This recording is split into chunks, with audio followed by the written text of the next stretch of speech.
Good morning, everyone. Today, I, Yashraj Tiwari of class 7th A, will be explaining to you about the different parts of the human digestive system. But friends, before we discuss about the different parts of the digestive system, we must first understand what the process of digestion really means. The breakdown of complex components of food into simpler substances is called digestion. So basically, we can say that digestion is the process by which food gets converted into smaller substances which can easily be digested and utilized by our body.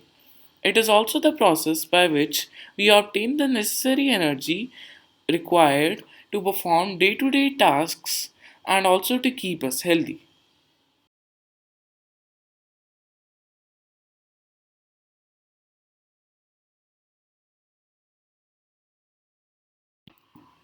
So, the first part of the digestive system is called the buccal cavity.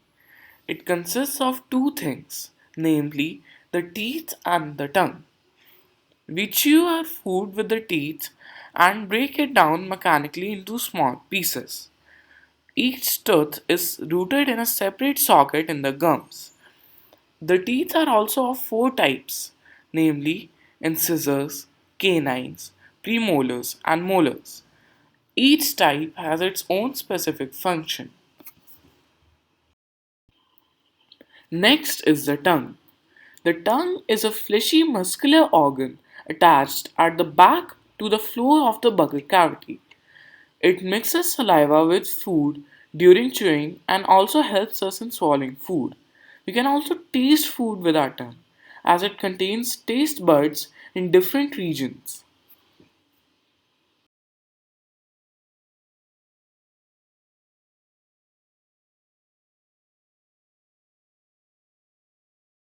The next part of the alimentary canal is the food pipe or esophagus.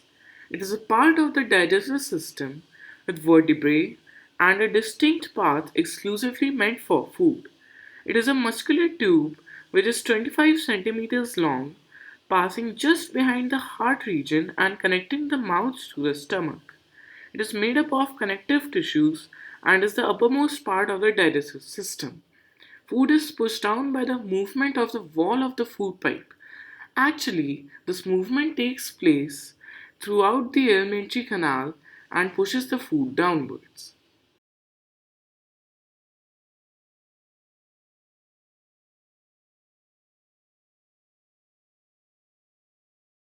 The next part of the digestive system is called the stomach. The stomach is a muscular organ located on the left side of the upper abdomen. The stomach receives food from the esophagus. As food reaches the end of the esophagus, it enters the stomach through a muscular valve called the lower esophageal sphincter. Ridges of muscle tissue called rugae line the stomach. The inner lining of the stomach secretes mucus, hydrochloric acid, and digestive juices. The mucus protects the lining of the stomach.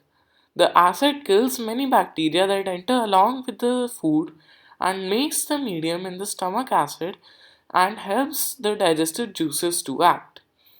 The digestive juices break down the proteins into simpler substances.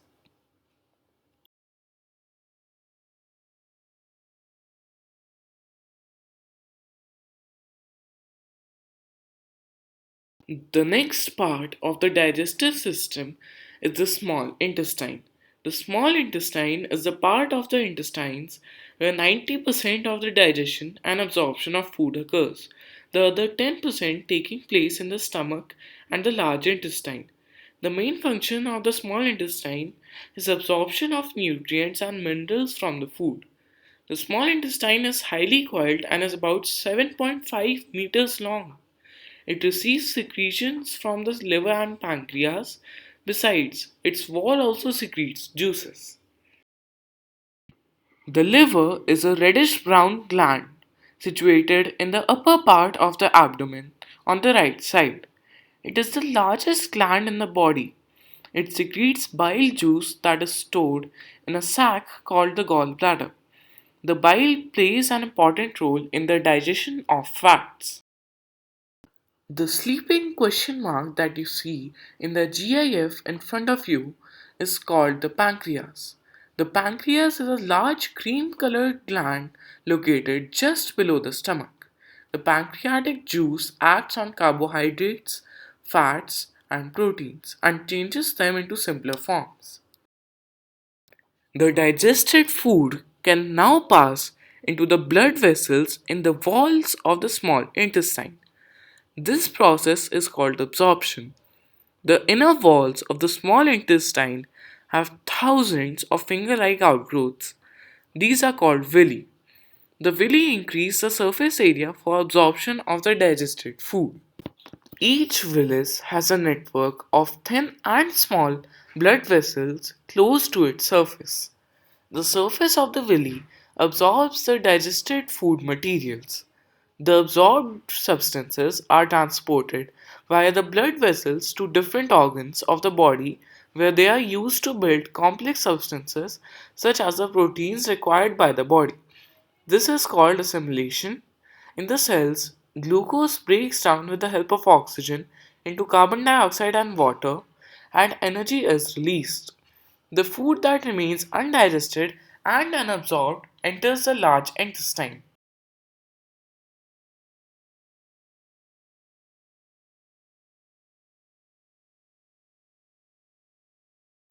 The next and last part of the digestive system is the large intestine.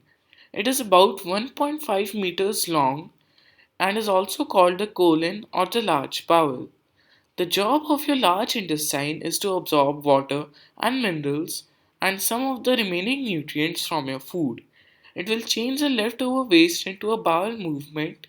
This is also called stool.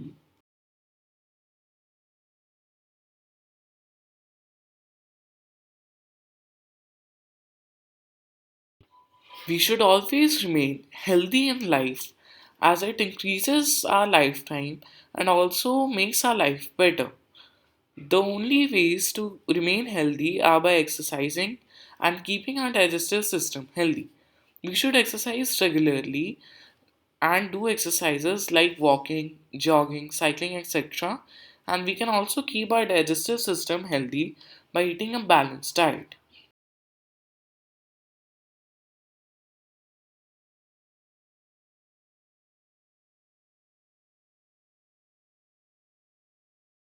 So, with this, my friends, I sum up my topic and give you a quick recap of what we learned today about the human digestive system.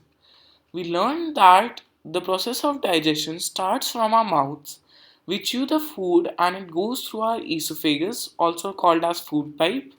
Then it reaches our stomach and goes into the small intestine. There it is mostly absorbed and the remaining undigested food goes through the large intestine and comes out of our body. So, with this, friends, I would like to thank all of you and express my sincere gratitude towards you, ma'am, for giving me this opportunity to express my topic. Thank you all.